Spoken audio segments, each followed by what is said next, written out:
We got some Big Ten basketball today. Illinois headed to Nebraska. Illinois currently sitting at 14-6 overall, 6-4 in the conference, currently in 7th place.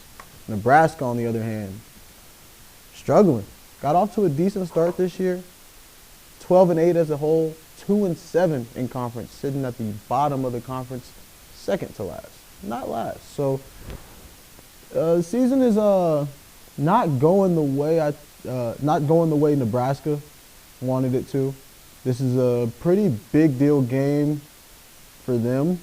We know it's rivalry day, rivalry weekend, pretty much. Everybody's playing their rivals. So a lot of the records and all that stuff kind of go out the window in big games like this. Nebraska, unfortunately, is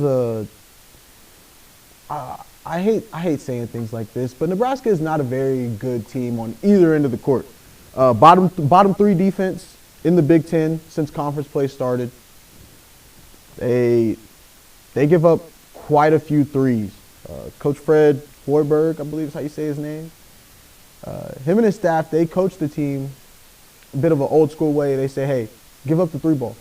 Make them shoot the three ball. Make them beat us by shooting threes in the ball game. And that's how they play. That's what they do. That's what they practice. That's their game plan when they come into the building. Well, 49% of their opponent's shots come from three. So just about half of the shots that every opponent they play take come from the three-point line. Now, three is more than two. So I don't know how I feel about that.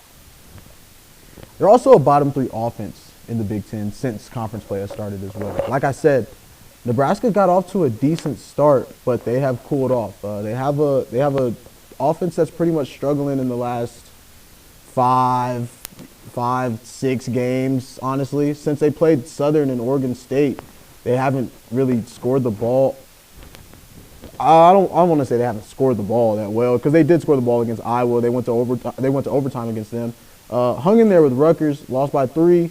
So yeah, they haven't been able to play better than their opponent on either side of the ball recently.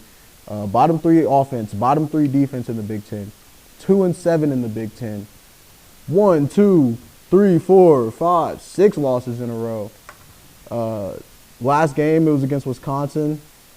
USC before that, Maryland before that, Rutgers before that. So it's not like these losses are coming to top-tier teams. Wisconsin's a pretty decent team. They lost pretty bad to Purdue before that, and like I said, in overtime against Iowa. They did put together a pretty nice win against UCLA, but this was back when UCLA was really struggling, January 4th, and UCLA had went through a rough patch. I got to see them play in person. I like this UCLA team, even though they are a bit inconsistent and they've had some problems. We've seen what their coach said about the players, but they've kind of turned around ever since coach got thrown out of the game. But yeah, that's a pretty good win for Nebraska. Illinois, they don't shoot the three ball all that well. So Nebraska forces teams to shoot the three, and Illinois doesn't shoot the ball all that well. They are about 32% from the three-point line this season. So I think that's kind of an advantage for Nebraska. But at the same time, Illinois is capable of getting hot and shooting the ball. It's not like they can't score. They're coming off of a win against Northwestern. Before that, they lost to Maryland pretty bad, 91-70 in that one. 2-point L to Michigan State prior to that, and then their win before that came against Indiana.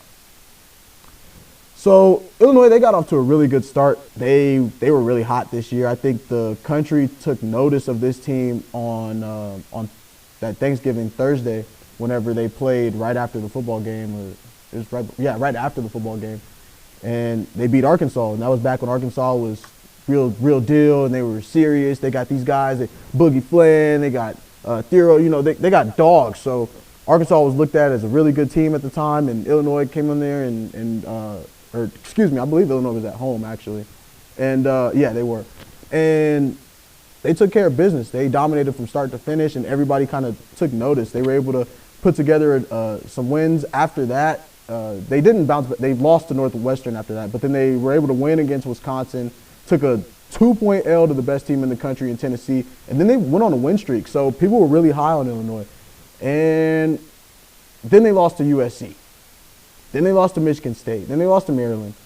So they've been a little streaky. It was a 2-point L against Michigan State, who's 12th in the country right now. So that's a pretty good L if you ask me.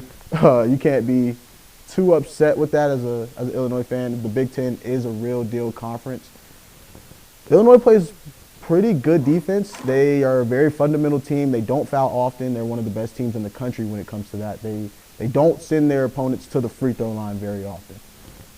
Illinois, they score the ball pretty well. In the last 5 games, they've lost 3. This is a gotta-have-it game for Illinois. Sitting 7th in the conference right now, right behind UCLA and Wisconsin and Maryland. So you have an opportunity to put together some good wins in conference playoff decently. So I think that this is something that, or this is a day that Illinois is going to have to come in and dominate. They're going to have to make a statement, not only to the Big Ten, but to the committee when it comes to seeding. The Big Ten's really good. You got Purdue, Michigan State, Illinois in there. I actually think Ohio State isn't too bad. I think Ohio State might make a run.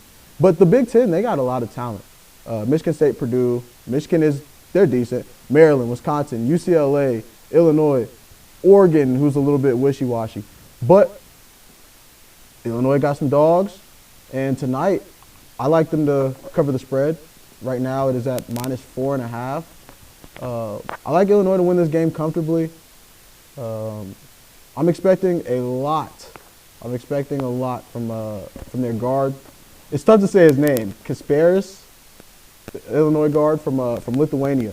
Yeah, he's averaging just under 16 points this season, about 5.4 rebounds, about 5.4 assists as well, and shooting right under 50% at 48.6%. So I'm expecting a lot from him today. 6'6", freshman guard. Today's a chance to really make a statement for this Illinois team. I'm going to take the spread at -4.5. We'll see what happens in this game today.